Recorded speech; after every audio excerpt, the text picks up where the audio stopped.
nakita tayong post galing po sa usapang Kongreso. Sabi po dito mga kababayan, eto daw. Kumambyo na sa panayam sa Net 25 nilinaw ni Senator Rodante Marcoleta na hindi siya miyembro ng PDP Laban at hindi bahagi ng Duterte Bloc mga kababayan.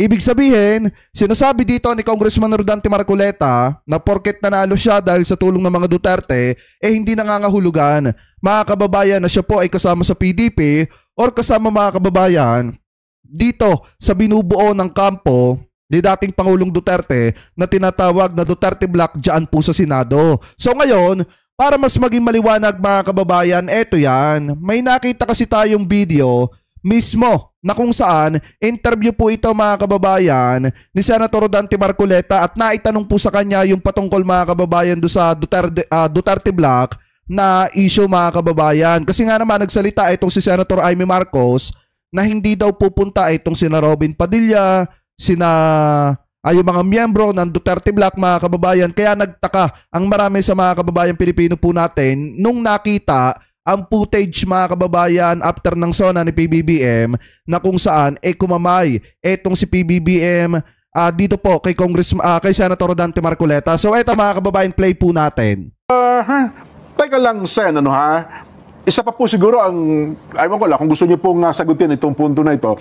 Kasi doon sa tagpo ng matapos magsalita ang Pangulong Bongbong Marcos, aba naman paglabas ng pinto ng plenaryo, kayo po ang nabungaran ang sabi pa naman doon sa mga balita at yung kasama niyo po sa senador, yun daw pong Duterte Bloc, kasama daw po kayo doon, ay hindi pupunta doon sa SONA ng Pangulo. Pero ano daw ba nangyari? Ba't nandun kayo? Mukhang ang Pangulong Bongbong pa po ay yumakap ata sa inyo at mukhang nag-abrisyete pa sa inyo, Sen. Ano ba? Ito kasi yan mga kababayan, yung kasing balita na pinagmulan na hindi pupunta yung Duterte Bloc, galing po yan kay Senator Amy Marcos kasi nagkaroon ata ng interview etong si Senator Amy Marcos at naitanong kung pupunta siya or sila mga kababayan sa SONA ng presidente. Ngayon, nabanggit ni Senator Amy Marcos na hindi pupunta itong sina Bato de la Rosa, Robin Padilla at yung iba pa na mga miyembro ng Duterte Bloc mga kababayan. So ngayon, ang iniisip kasi ng marami sa mga kababayan Pilipino po natin, porket nung panahon ng eleksyon mga kababayan na itong si Marcoleta ay pinagtatanggol itong mga Duterte at ang laging sinasabi ni Marcoleta tuwing aakyat sa entablado para magsalita, nung panahon ng eleksyon, nahaharangin nila yung impeachment ni Sara, ang pumasok po sa isipan ng mga kababayan Pilipino po natin na kapag nanalo itong si Marcoleta, automatic sasali po ito sa Duterte Bloc ng kampo ng mga Duterte. Kaso nga lang ang problema, mukhang nag-iba po ata yung hangin at biglang kumambyo na ngayon etong si Senator Rodante Marcoleta after niya po manalo mga kababayan. So parang ang dating kasi dito, kung ikaw ay isang didishit, parang nabudol. So ito, play po natin. Tuloy pa natin. Ano ba talaga nangyari? Sino ba yung nagsabi na ang Duterte Bloc ay hindi pupunta? Wala akong alam doon. Ang sabi ho ni Senadora Amy, nagsalita diba? Iba pang mga miyembro po ng Duterte Bloc. Sen, kayo ba kinukonsidera nyo yung sarili na miyembro kayo ng Duterte Bloc? Hindi ako PDP Laban Ayun, alam nyo naman na nung nangampanya ako, maski na nung 2022, adopted lang ako. Yun, opo. Kaya hindi ko alam kung bakit nila sinasabing Duterte Bloc ako. Opo. Napagkakamalang kasi tayo. Ayan, eto yan mga kababayan yung mismong footage para makita ninyo. Wait lang, lakihan ko. Paano ba? Yan. Okay na to. So ito, play natin mga kababayan. Ito kasi yung footage na kumakalat. Tingnan nyo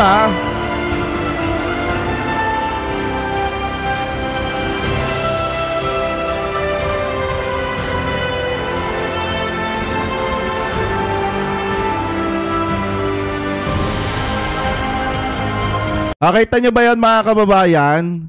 Ito, kung makikita nyo, parang yumakap pa nga si PBBM kay Senator Rodante Marcoleta. Kaya nga ngiting-ngiti dito mga kababayan, etong si Senator Rodante Marcoleta. Tingnan nyo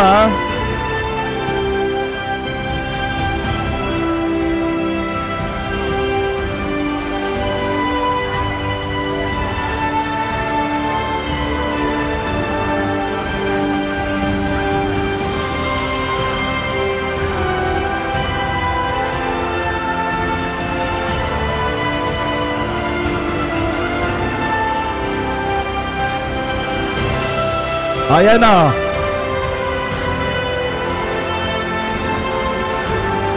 O ayan mga kababayan, no? 'Di ba? Kita nyo, parang ano pa, parang yumaka pa si PBBM mga kababayan dito kay Senator Rodante Marcoleta. Kasi eto lang naman sa akin kasi mga kababayan kapag ka ikaw ay kaisa ng gobyerno, ano po, sa pagtulong at pagpapaunlad ng Pilipinas para pagandahin ang bansang Pilipinas, wala tayong problema dyan. Tandaan nyo mga kababayan kung ikaw ay nakikiisa sa gobyerno kahit pa naging kalaban ka sa politika at nakita ng taong bayan na ikaw ay nagmamalasakit at tumutulong at nilalaban mo yung karapatan ng mga kababayan Pilipino po natin, wala tayong problema dyan. Kasi sa totoo lang mga kababayan, siguro ang nasa sa isip nitong si Senator Rodante Marcoleta, tapos na kasi yung eleksyon. Hindi na pipwede mga kababayan na ipagpapatuloy pa yung pakikipag-away, especially sa gobyerno. Pagbati ko sa presidente at ginagawang trabaho ng presidente at mga cabinet member nito. Ngayon, kung titingnan nyo mga kababayan, ito na kasi yung panahon ng paghilom. Ang problema nga lang, ito kasing kampo na mga Duterte, itong sina Sara Duterte, sina Robin Padilla, sina Bato de la Rosa, yan po kasi mga kababayan ang iniisip ng mga yan, mga sarili lamang po nila. Kaya wala silang pakialam sa kung ano yung nararamdaman ng mga kababayang Pilipino po natin. Ang mahalaga lang sa kanila maipaglaban nila yung mga sarili po nilang interes, yung pang sarili nilang interes. Hindi nila iniisip yung kapakanan ng taong bayan. So ngayon, kung makikita ninyo mga kababayan, taliwa sa sinasabi ni Senator Amy Marcos na hindi pupunta yung mga Duterte Black mga kababayan, at pagkakaalam ko parang nabanggit pa ni Senator Amy Marcos yung patungkol kay Senator Rodante Marcoleta. Ngayon, yung sinasabi ni Senator Amy Marcos, eto mga kababayan, naandi dito. At parang bubeso pa nga si PBBM. Ayan ayan diba?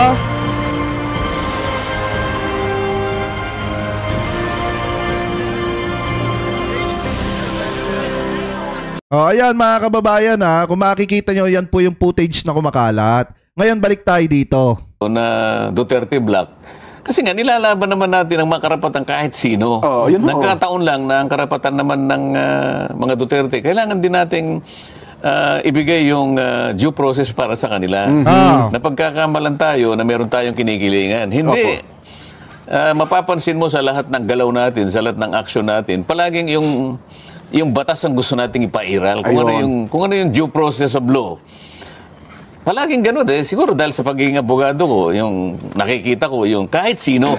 So pwede pa lang ang mangyari dito mga kababayan, kapag si Sara Duterte ay nakasuhan ng Kamara ng mga plunder case mga kababayan at kung ano-ano pang issue, at nakita ni Senator Rodante Marcoleta yung mga ebidensya, especially kapag umusad na yung impeachment mga kababayan, let's say may magsampa ng impeachment sa susunod na taon, kapag yan ay umusad na at nakita niyang matitibay yung ebidensya laban kay Sara Duterte, pwede pala mga kababayang hindi i-acquit ng mga ito etong si Sara. Pwede pala talagang ma-impeach etong si Sara, lalo na kung mabigat ang ebidensya mga kababayan. Kaya ganun na lamang ang pagmamadali ni Bato de la Rosa na ipadismiss yung impeachment ni Sara Duterte. Kasi nga, sa totoo lang mga kababayan, alam ni na Senator Bato de la Rosa, ni na Bongo at ni na Robin Padilla na pwedeng magbago ang pananaw ng mga kasamahan nilang senator. Lalo na kapag nakita ng mga ito yung tibay ng ebidensya laban po kay Vice President Sara Duterte. So ngayon, kung titingnan nyo, dito pa nga lang sa pagkakataong ito, nagbabago na ang pananaw ni Senator Rodante Marcoleta. Paano pa kaya kapag nakita niya yung mga matitibay na ebidensya laban po kay Vice President Sara Duterte? Di doon pa lang mga kababayan, pwede pa lang pagdating sa kanya, pag nakita niyang matibay yung ebidensya laban kay Sara, pwede palang i-impeach ni Senator Rodante Marcoleta etong si Sara. Kasi nga ang pinaglalaban daw ni Senator Rodante Marcoleta yung kapakanan ng mga kababayang Pilipino po natin. Oo nga, may utang na loob siya sa mga taga-suporta ni Sara Duterte, pero maliwanag naman na hindi po siya miyembro ng PDP at hindi din daw siya miyembro ng Duterte Black. Yan po yung sabi niya. Anyway, ipagpatuloy pa natin. Opo. Kalaban mo siya o hindi, ibigay mo yung para sa kanya na nakatalagang karapatan sa ilalim ng mga batas natin. Ngayon, wala namang usapan na Pero para sa akin mga kababayan nakita na ng taong bayan yung kulay niya eh. So ngayon, bigyan natin ng benefit of the doubt na 50-50. Oo mga kababayan, ipinaglalaban niya yung karapatan ng mga kababayan Pilipino po natin, pero hanggang saan?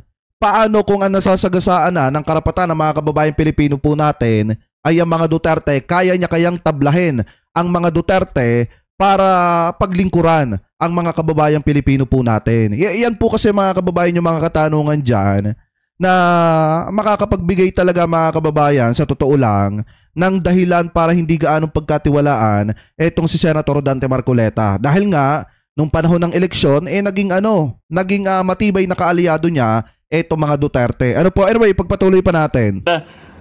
Huwag tayong pupunta. Bakit naman hindi tayo pupunta? Katungkulan namin yon. Tama! Totoo yan. Oh. Dito pa lang sa harap, pahiya ka na. Dito pa lang sa harap, Duterte, pahiya ka na. Ayan katungkulan daw nila mga kababayan ng pumunta sa SONA at makinig sa sinasabi ng presidente doon sa SONA. Ayan maliwanag bago kami ma-organize, nakapagboto na kami nung umaga, bago kami naghiwa-hiwalay, itutuloy natin ang ating alas 4, pero doon na tayo pumunta sa Batasan Complex sapagkat para ganapin natin ang ating constitutional duty na inihalal na senador ng ating mga mamamayan, pakinggan natin ang ating Pangulo. Katungkulan namin, constitutional yun eh. Opo. Tama. Yun ang dapat na maintindihan ng ating mga kababayan. Wag po kayo makikinig kung kani-kanino na gumagawa po ng usap-usap, kaya lalo pong namamali yung iba. So tama pala yung paliwanag natin ng isang araw, Nelson. Na kasi sabi... yan. Di pahiya ka ngayon, Senator Amy Marcos. Kasi kaya lang naman kasi mga kababayan uminga yan. Yang usapin na yan. Nagkaroon kasi ng interview itong si Senator Amy. Wait lang, pakita ko sa inyo. Takpan muna natin yan. Wait lang pakita ko muna sa inyo. Kasi mayroon ako nakitang interview ni Senator Amy Marcos eh. Ito yan Ito ata yun. Hindi, nakikiisa lamang ako sa Duterte Black po. Ito yon. Ayan. Kala ko mapapahiya pa ako sa inyo eh. Sir, hindi, nakikiisa lamang ako sa Duterte Black po at hindi naman talaga pupunta. Hindi pumunta last year si Bongo, si Bato. Hindi rin pupunta si Robin. Ako rin, si Senator Marcoleta. Hindi ko alam kung ano ang desisyon. Pero nag-usap-usap po kami na hindi talaga pupunta. Ayan mga kababayan ano yung sabi dito, nag-usap-usap daw sila, nabanggit pa si Senator Marcoleta, pero hindi daw po alam yung desisyon. Pero nag-usap-usap daw sila na hindi daw po sila pupunta. Tapos nakita ng sambayan ng Pilipino na si Senator Dante Marcoleta na ando doon mga kababayan sa mismong SONA ng presidente. Dahil nga, yan naman po ay katungkulan nila bilang mga bagong halal na senator ang makinig sa sasabihin ng presidente doon sa SONA. Anyway, tuloy pa natin. Hindi, nakikiisa lamang ako sa Duterte. Ayun na lang pala yun. So si Senator Amy Marcos po nagpakalat niyan. Ito nga, Duterte Black. Sabi ko, hanggang ngayon po, hindi ko naman kinukonsidera kayo bilang Duterte Black. Bagamat adapted kayo ng PDP laban. Kahit siguro palagay mong Duterte Black ako, pupunta pa rin ako kasi nagsuspindi lang kami ng aming sesyon eh. Ayan pahiya ngayon yung sina Bongo, sina Bato de la Rosa, sina Robin Padilla. Alam nyo kasi masyado kayo namumulitika. Yan ang problema sa mga yan. Si Senator Amy Marcos, kapatid ka pa man din ng presidente, o di ngayon pahiya kayo sa sinasabi ni Senator Dante Marcoleta. Kahit miyembro daw siya ng Duterte Black, ipagpalagay natin, pupunta pa rin siya kasi katungkulan po nila ang pumunta sa SONA at makinig sa sasabihin ng presidente pagdi-discuss about to sa mga accomplishment ng gobyerno ni PBBM. Etong si Senator Amy Marcos naturoy ng pangkapatid ng presidente pero walang suporta mga kababayan sa kanyang kapatid. Ang isa pa dito, mahahalata nyo talaga yung mga senator na walang gaanong alam sa ginagawa po nilang trabaho. Katulad ni Bato, ni Robin Padilla at nitong sina Senator Bongo. Hindi nila alam na trabaho po nila mga kababayan, kasama sa sinumpaan nilang tungkulin bilang mga senador na halal ng bayan, ang umattend mga kababayan sa SONA ng presidente. Although hindi yan sa pilitan, pero tungkulin po nila yan. So ngayon, ipagpatuloy pa natin. Pagkatapos naming bumoto ng speaker, ay ng presidente ng Senado, Opo. ang usapan, magre-resume ang ating session at 4 o'clock this Ayun. afternoon, but we will converge in Batasang Pambansa Oo. in time to hear the message of the President. Oho. Kasi nakalagay sa Constitution nun dyan. Opo. Katungkulan ng bawat senador na pumunta doon. Ngayon, kung ang mga kasama ko, halimbawa, ay hindi pumunta, sila po ang may May kagustuhan nun. kagustuhan nun. Tama! Sila po yung makapagpapaliwanag kung bakit hindi sila nakarating yung araw na yon. Oho. Ngayon, tungkol naman doon sa binati ako ng Pangulo at nagbatian kami, palagay ko naman ay isang bagay na hindi dapat ipagtaka ng kahit sino man. Opo, opo. Senador naman ako, Pangulo naman siya, at kaibigan ko naman siya. Alam mo, hindi naman kami magkamayan man lang, Nelson. Opo. Lalo sigurong pagtatakan, nag-isinaban yung dalawa. Ayun ang mas malaking issue. O di ba Opo. mamaya, Kaya nga. lalo naman tayong... Oo. Ganun daw po yung tagpo na yun. Ano daw binulong sa inyo? Kasi pag bulong, sabay palo sa inyo. Parang sabi ni ba yun? Norbing eh. O, Siguro, binulong ni PBBM doon, naisahan mo pare yung mga DD-shit ha. Hindi, joke lang, charot lang mga kababayan. Baka nga mamaya, ang pagkakabulong ni PBBM, oy pre, nabudol mo yung mga DD-shit ha. Hindi, charot lang. pakita mo nga direct. Hindi ko pa nakita. Pakita mo direct mula sa simula. Yung, yan. Nandiyan, yung mula kanina. Ayan. Yan o. O yan o, hinuli ka pa o. Pre, nabudol mo yung mga DD-shit ha. Ay, pihado mga kababayan ha. Yung mga DD-shit galit na galit pihado dito kay Senator Dante Marcoleta. Kasi siguro ang iniisip ng mga pagkatapos mong kuhanin ng suporta namin, ibinoto ka pa man din namin. Tapos makikita namin na ganyan. Pihado mga kababayan, pag nakita ni na Maharlika yan, ni na Harry Roque, ko babatikusin pihado etong si Senator Dante Marcoleta. Alam nyo, eto yung sa akin mga kababayan ha. Maliwanag naman, kahit nung una pa man, nung 2022 presidential election, talagang matalik na magkaibigan na po mga kababayan etong si Senator Dante Marcoleta at eto pong si PBBM. Nagkataon lang talaga na etong si Senator Dante Marcoleta di umano may utang na loob, di umano mga kababayan na, hindi ko sinasabing totoo, hindi ko rin sinasabing hindi. May utang na loob dito sa mga Duterte dahil nga kung matatandaan nyo, isa si Senator Dante Marcoleta sa nanguna nung panahon ni dating Pangulong Duterte doon sa paghihiring ng prangkisa, usapin ng prangkisa ng ABS-CBN. Malaking pader yung binangga nila noong mga panahon na yon. At ngayon mga kababayan, hindi rin natin maikakaila na naging matalik na kaibigan din ni Marcoleta etong si dating Pangulong Duterte at etong mga Duterte. Pero yung mga anak ni dating Pangulong Duterte, hindi po natin masasabi na naging matalik na kaibigan yan ni Marcoleta. So ngayon, hindi na rin nakakapagtaka kung bakit nagbatian na itong si PBBM at saka itong si Senator Dante Marcoleta dahil dati pa naman po talaga silang magkaibigan. Pero gaya nga ng sabi ko, bigyan natin ng benefit of the doubt. Kasi nga baka mamaya, bumabalim-balimbing lang. Ano ba, ipagpatuloy pa natin. Oo, may binulong sa inyo, Sen Bulong na eh. Alam mo, pagka bulong, Oo nga pala, no? hindi pinaririnig sa iba yun. Kaya nga, kasi kung hindi naman niya binulong, di sana narinig ng lahat. Oo, ano? halimbawa naman, kung pasigaw yun, hindi nyo na ako tatanungin dahil narinig nyo lahat sigurado yun. Ay, si speaker naman po. Kala ko ba matatalino yung mga DD-shit?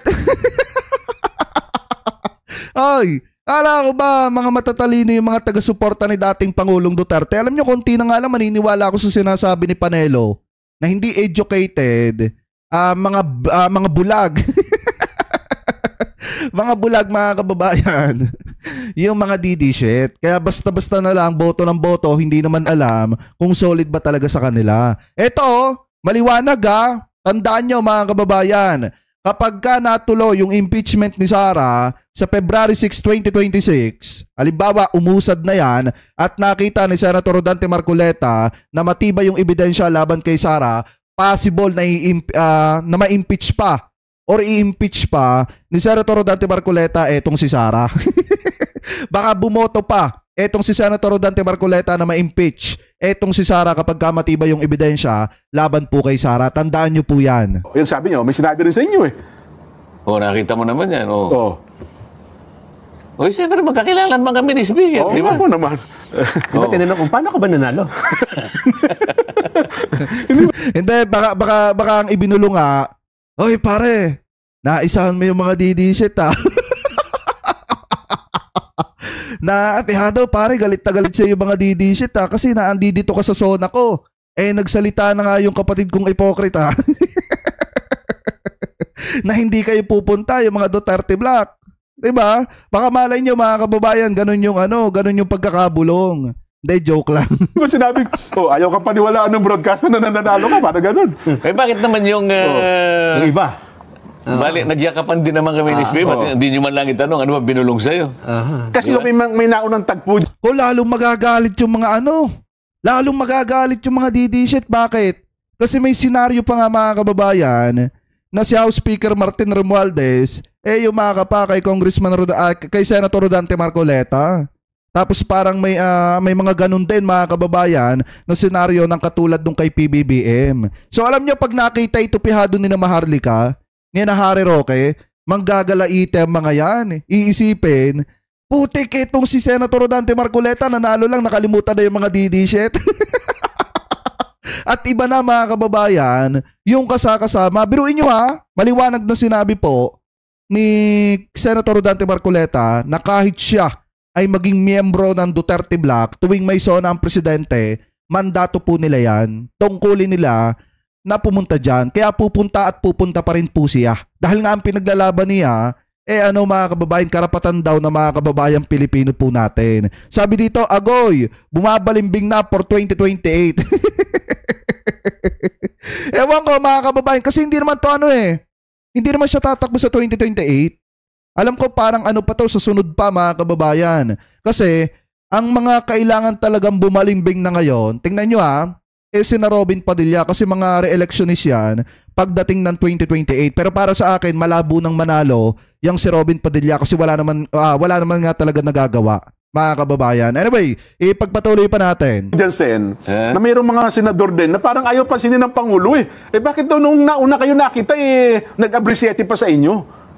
Magkaibigan nga kami. Baka hindi niya kaibigan yan. Bakit yun? Problema ko ba yun? Yun nga, yun ang paliwanag Teka lang, Sen. Sama ng loob pihado ng mga taga-suporta ni Digong.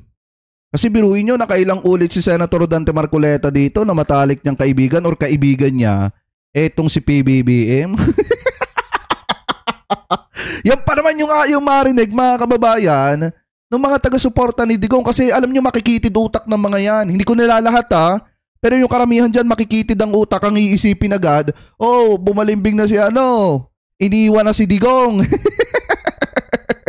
Batikusin na. Etong si Senator Rodante Marcoleta, yan ang iisipin pihado ng mga DD shit na mga makikitid ang utak dyan. Kasi nga, ayaw na ayaw nila mga kababayan na yung mga kaalyado ni Digong ay lumalapit sa gobyerno ni PBBM. Kasi nga, di ba, yung tinatawag-tawag nila na mga bangag, ginawan pa nila ng mga video, tapos makikita nila na yumayaka pa mga kababayan at may ibinubulong pa doon sa isang tao na pinagkatiwalaan nila ng kanilang boto. So ngayon, yung mga DD shit dyan, pihado mga kababayan, habang nakikita si Senator Rodante Marcoleta na parang bumeso pa mga kababayan, kumamay pa kay PBBM, masasama pihado ang loob ng mga yan. Pakiramdam ng mga yan, nabudol po sila. Pero anyway, mga kababayan, kayo, ano po masasabi ninyo?